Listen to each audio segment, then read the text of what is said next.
آپ نے مولانا کو بٹھایا اور مولانا کو بٹھانے کے بعد ان کی معذرت کے بعد بھی آپ نے ان کی تذلیل جو ہے کرنے کی کوشش کی. جب آپ نے کہا کہ نہیں آپ نے ہم سے تو معافی مانگ لی, قوم سے کس بات کی معافی؟ میں یہ کہتا ہوں کہ ہماری منوصل قوم ہم جھوٹ بولنے والے لوگ ہیں, ہم جھوٹ بولتے ہیں جگہ جگہ پہ, میڈیا کیا ہر جگہ پہ بات کرتے ہیں.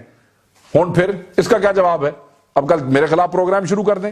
آپ نے کہا جی ہم نے کسی مولوی کو نہیں دیکھا, ہم نے اتنے بندے شہید کروا لیے میڈیا والوں نے. بھائی میڈیا کے لوگ جو اپنے فرض کی ادائیگی میں شہید ہو گئے, اللہ تعالیٰ دیکھیں ہم ان کی قربانیوں کے معترف ہیں, ان کے لیے دعا گو ہیں, ہمیشہ ساتھ کھڑے رہے ہیں, مگر اس کا یہ مطلب ہے کہ وہ بیچارے شہید ہو گئے, آپ ڈرائنگ رومز کے اندر بیٹھ کے 20-20 25-25 لاکھ تنخواہیں لینے والے آج ان کی شہادتوں کا بہانہ اٹھا کے عالم دین جو ہے ان کے اوپر انگلیاں اٹھائیں؟ یہ حق آپ کو کس نے دے دیا ہے؟ اب میں آپ کو بتاتا ہوں کہ آپ سے زیادہ شہادتیں تو پولیس والوں نے دی ہیں, ہزاروں میں, وہ کہتے ہیں فوج سے بھی زیادہ شہادتیں جو پاکستان میں پولیس ہے اس نے دی ہیں. مگر آپ لوگ ٹی وی پہ بیٹھ کے کہتے ہیں وہ جناب پنجاب دی پولیس اور پاکستان دی پولیس سے بڑی کرپٹ ہے. اس وقت کبھی دل میں نہیں آیا کہ یہ وہی پولیس والے ہیں جنہوں نے ہزارہ شہادتیں دی ہیں تاکہ آپ لوگ سکون سے بیٹھ سکیں.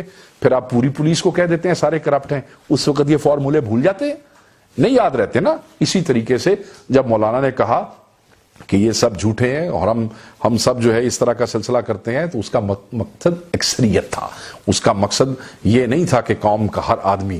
آپ لوگوں نے الفاظ کو ٹویسٹ کرنے کی کوشش کی ہے. پھر ہمارے ایک دوست نے کہا وہ جی وہ بے حیائی کی آپ بات کرتے ہیں, آپ نے تو شوبز کی وہ لڑکیاں جو بے حیائی پھیلاتی ہیں, کہا وہ تو آپ نے بہنیں اور بیٹیاں بنائی ہوئی ہیں. کیا مقصد تھا آپ کا یہ بات کرنے کا؟ آپ کا مقصد یہ تھا کہ آپ انہیں امبیرس کرنا چاہتے تھے.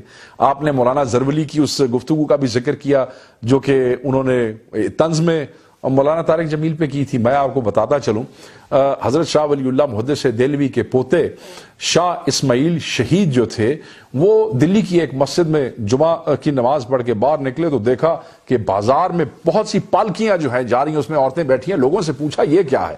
انہوں نے کہا کہ بھائی یہ طوائفیں ہیں اور یہ جا رہی ہیں اپنی ایک بزرگ طوائف کے پاس, ہر سال اکٹھی ہوتی ہیں, وہاں جشن ہوتا ہے. ان کے دل میں آیا کہ میرے روز کے واز اور جمعے کا کیا فائدہ اگر یہ غافل رہیں. تو وہاں پہ گئے, وہاں پہ پہنچے تو شاہ صاحب نے اندر پیغام بھیجا کہ آپ کی محفل سے پہلے اگر میں ایک داستان بیان کر دوں. تو انہوں نے کہا سو بسم اللہ.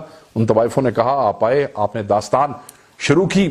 خطیب بہترین تھے, سورت والتین کی چند آیات سامنے رکھی اور ان آیات کے اندر انہوں نے اسفل سافلین سے لے کے وہ تمام چیزیں ایکسپلین کی کہ کس طریقے سے لوگ اپنے رتبوں سے نیچے چلے جاتے ہیں, اور اتنے غضب کے طریقے سے اس کو بیان کیا کہ وہ رکت طاری ہو گئی, وہ طوائفیں روتی رہیں اور توبہ تائب ہو گئیں, اور انہوں نے کہا کہ ہم غافل تھے, اور اس کے بعد وہ 5 وقت کی نمازی ہو گئی.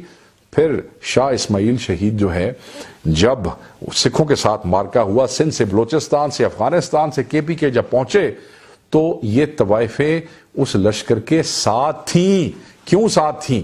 اس لیے کہ مجاہدوں کی مرہم پٹی اور ان کے کھانے کا بندوبست. تو وہ جو یہاں پہ بالا کوٹ کے مقام پہ مقابلہ ہوا جہاں پہ شاہ اسماعیل شہید اور سید احمد شہید جو ہے وہ وہاں پہ ہوئے, وہاں پہ وہ طوائفیں جو توبہ طائب ہو گئی تھیں وہ فوجی لشکر کی حمایت میں تھیں.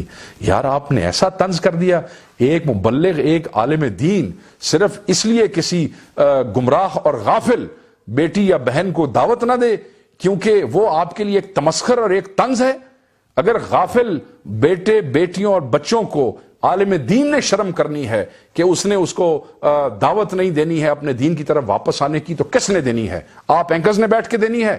آپ نے شوبز کی خواتین کو کہنا ہے کہ آؤ جی مسلمانوں 5 وقت کی نماز پڑھ لو, یہ جن کا کام ہے انہی کو سانجے. اس کا مذاق کرنے کا حق نہیں بنتا تھا آپ لوگوں کو, آپ کو نہیں کرنا چاہیے تھا.